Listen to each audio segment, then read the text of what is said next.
Vítáme vás všechny a děkujeme, že jste přišli na další rok Poklonního dne v Rajhradicích. Rádi bychom řekli na úvod pár slov, jak jsme vlastně k obnově kroje v Rajhradicích se dostali. Jak už jste si jistě všimli, rekonstruujeme naši hasičku.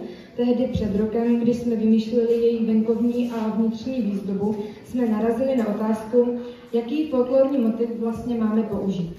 Protože se nacházíme ve folklorní oblasti na Brněnsku, hledali jsme motivy brněnského folkloru. Proto jsme kontaktovali paní etnografku Janu Chlupovou a zároveň navštívili Moravské zemské muzeum v Brně, kde jsme se poradili s doktorkou Hanou Dvořákovou a Gabrielou Rožkovou. Bylo nám řečeno, že názorní malby na Brněnsku se nevyskytovaly a nebyly tu běžné, pouze modrá venkovní podrobnátka. Při zjišťování těchto informací se dostalo i na téma obnova kroje v Rajhradicích, která byla v budoucnu v plánu. Už léta jsme u nás naráželi na otázku, a jak vlastně původní kroj v Rajhradicích vypadal. Někteří už dřív pátrali po jeho dochování, žádné součásti se nám bohužel nedochovaly, ale v Rajhradické kronice jsme našli jeho popis. Protože se Jana specializuje na rekonstrukci krojů, kdy rekonstruovala kroje například v Syrovicích, Přizřenicích a Sokolnicích a dalších vesnicích, rozhodla se nám tedy pomoct s jeho návrhem i tvorbou, a proto bych ráda přivítala paní Janu Chlupovou a předala jí tímto moje slovo.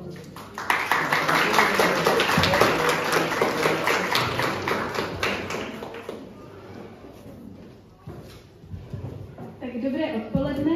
Jsem ráda, že se nás tu nakonec tolik sešlo a pojďme si tedy nějak trošku ve stručnosti něco popovídat o tom, jak kroj v Rajhradicích vypadal a proč jsme došli k tomu závěru, k jakému jsme došli a především to, do jakých let jsme se rozhodli vrátit.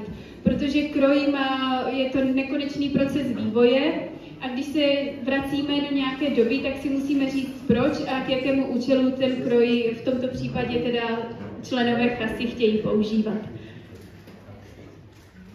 První důležitá věc, kterou už zmínila Eliška, to, jak ten kroj vypadá, se odvíjí od toho, odkud pochází.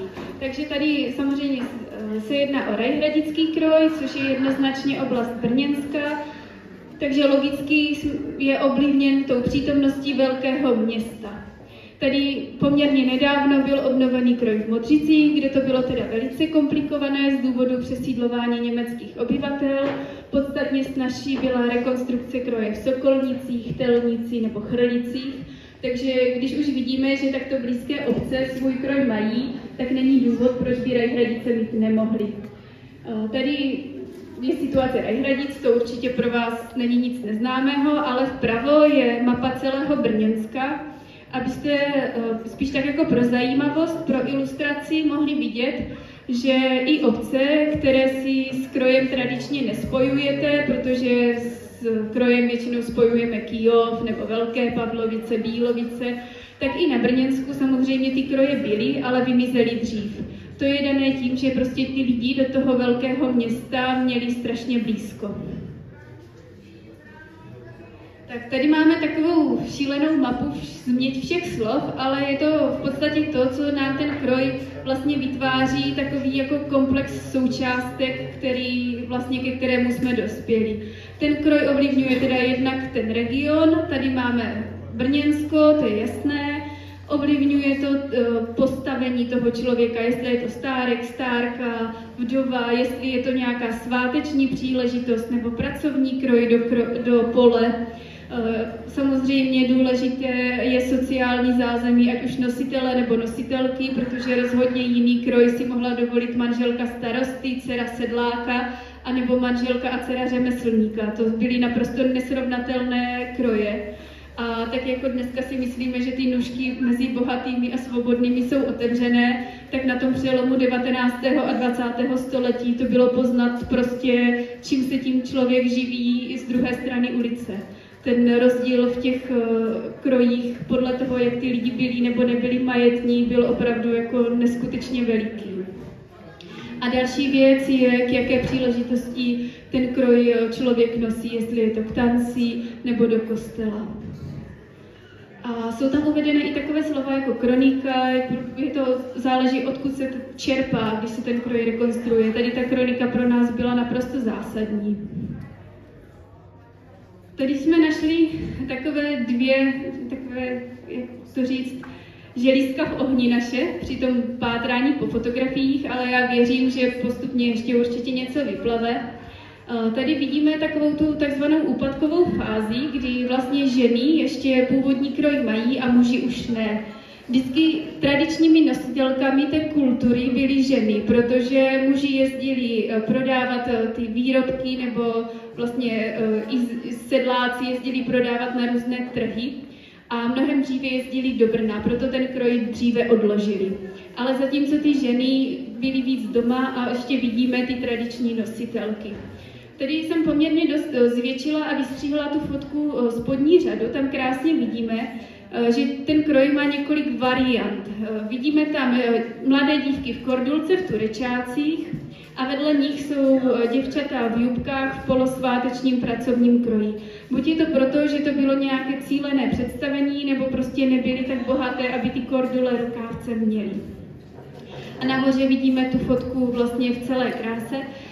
Kordulky byly různě zdobené, určitě si ten původní kroj nepředstavujte jako takovou tu uniformu, že prostě zvolíme jednu portu, jedné ju našijeme v červené, druhé v modré a k tomu si vystřídají sukně. Tak jako každý z nás má nějaký vkus a nějak ovlivňuje svoje oblečení, vybírá si ho, tak jako dnes ty dvě dívky nevyberou stejné plasové šaty, tak by dřív nešly ženy ve dvou úplně stejných kordulkách. Samozřejmě každému sluší něco jiného, každému se líbí něco jiného a i to tvoří tu formu toho kroje. Tak ještě tady poměrně dost pěkně jde vidět, na té horní fotce vidíme, zleva je nějaká žena, evidentně jako pravděpodobně buď vdova nebo starší žena, takže vidíme, že ten kroj měl prostě obrovský vývoj. Tak jako když byly děti malé, do 2 let se oblečení nerozlišovalo, potom se začaly dávat různé sukínky, košilky. Nejbohatší kroj byl vždycky stárka stárek, to byli mladí lidé, pak když se ta žena vdala, postupně ty sváteční součástky zase odkládala. Takže tak, jak ten kroj do těch 15 až 20 let vygradoval, tak zase se postupně jakoby na té zdobnosti a bohatosti ubíral. Protože je jasné, že potom, když je žena starší, nemůže být celý den v dlouhých, těžkých až krobených sukních, takže to je i z těch praktických důvodů. A můžeme se zeptat tady místních, víme, odkud ta fotka je focená? Tam je zdroj. Tam je zdroj. Ten dům je pořád? Určitě. A kde to je? Ty louce? Jak je hasička, tak jen tam proti. Hasička je teďka, že tam vlastně tam bývá obchod. Takže zloučky.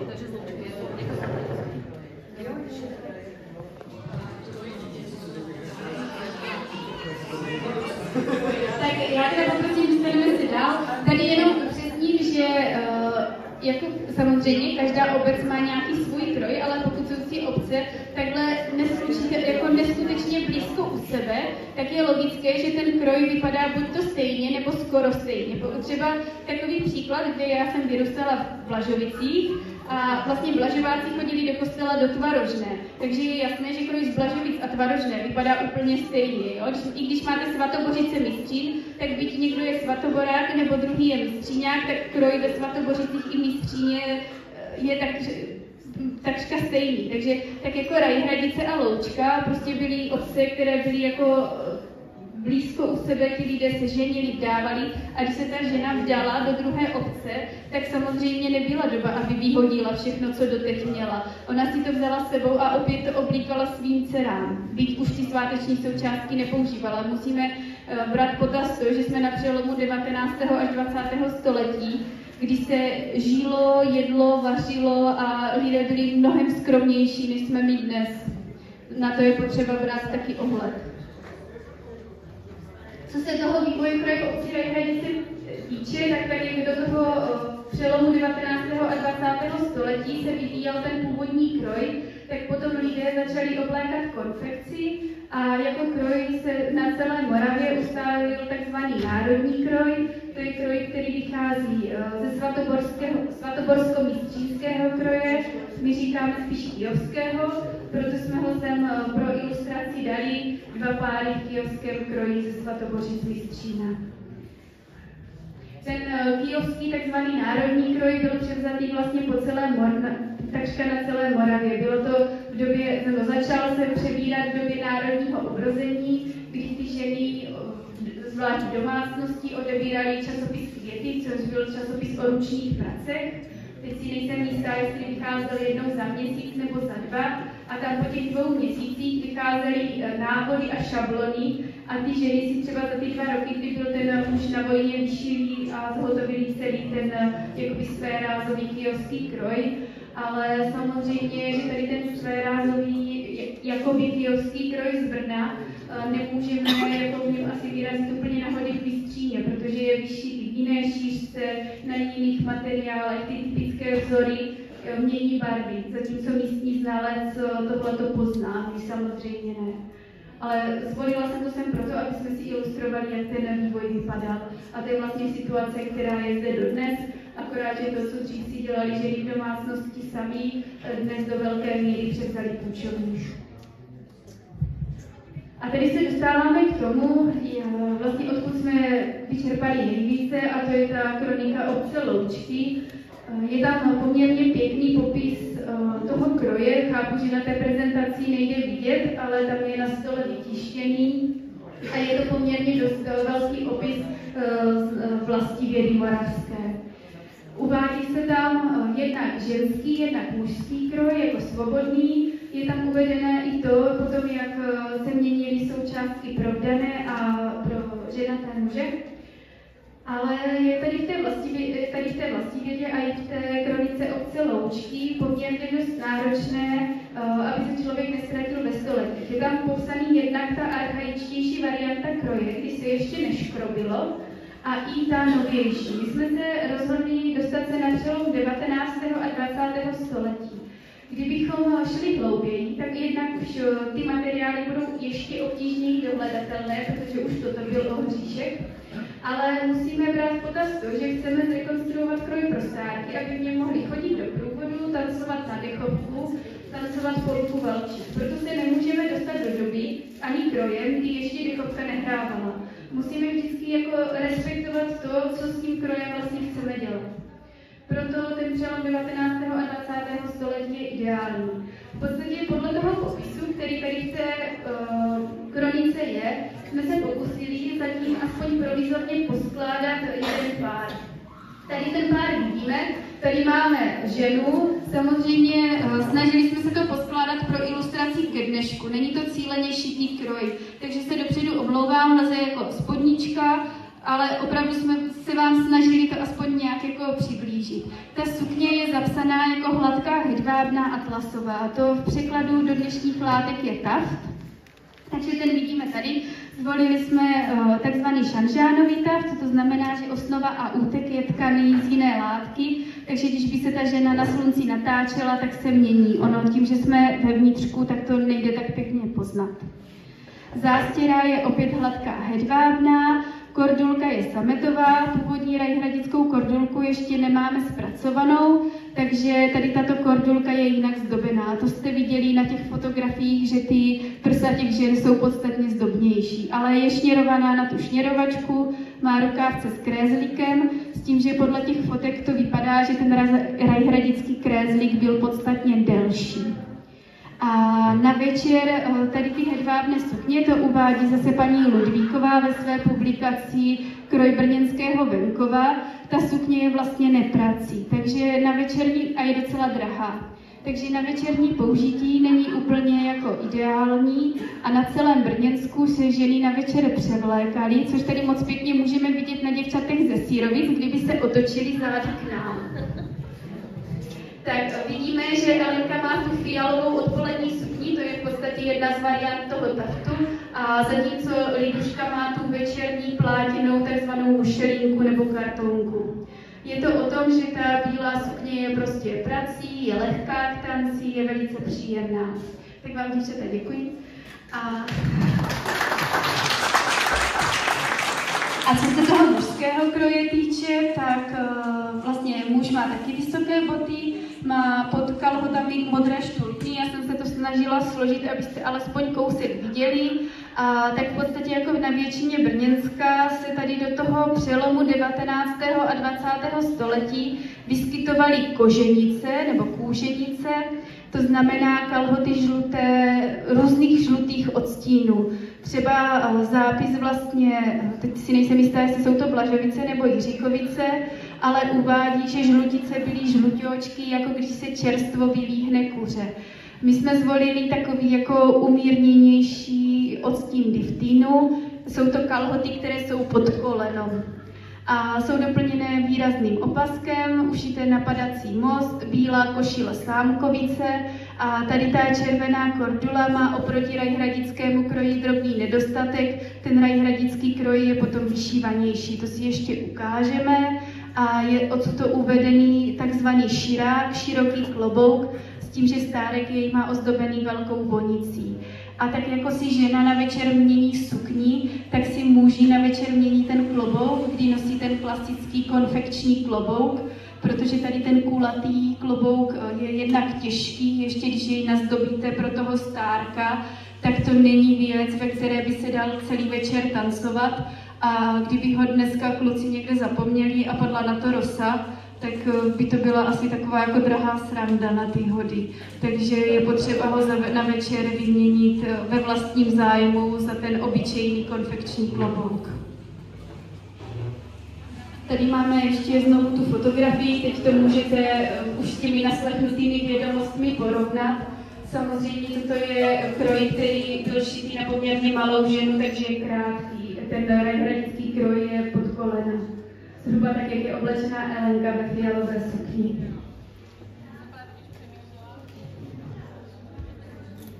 Tady jsme dostíváme vlastně k té korduli a k těm žluticím, když je vidíte neoblečené.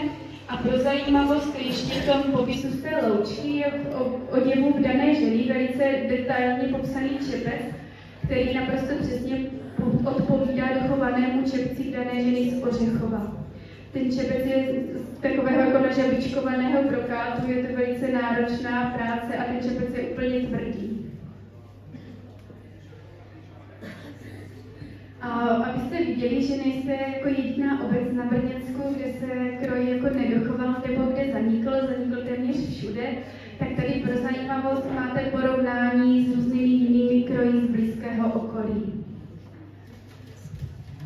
Tady akorát vlastně sírovice, přístřenice, vidíte, že je dole jinak zdobená zástěra. A ještě obě dvě ty děvčata mají střapčák, to je šátek s třásněmi, který tady z Rajhradic zapsaný není, spíš zvažujeme, že bychom na večer dali děvčatům půlku, protože v tom zápisu z té loučky je. Ta půlka je takový veliký bílý trojúhelník, překřížený přes prsa, uvázaný vzadu na úzel a je to proto, že když s tou ženou ten muž tancuje a takhle ji drží, tak vlastně tou rukou nepotí tu drahou zdobnou sametovou kordulku, ale drží ji přes tu půlku, která je se dá vlastně namočit a naprosto celá vyvařit. Takže ty ženy to oblečení tomu tanci přizpůsobovaly. A tady jenom pro zajímavost máme připravené materiály, které při troše snahy a štěstí budete moct vidět na příštích rajhradických hodech. Já bych vám chtěla poděkovat za pozornost a kdyby vás napadaly jakékoliv dotazy, tak se nebojte na cokoliv zeptat.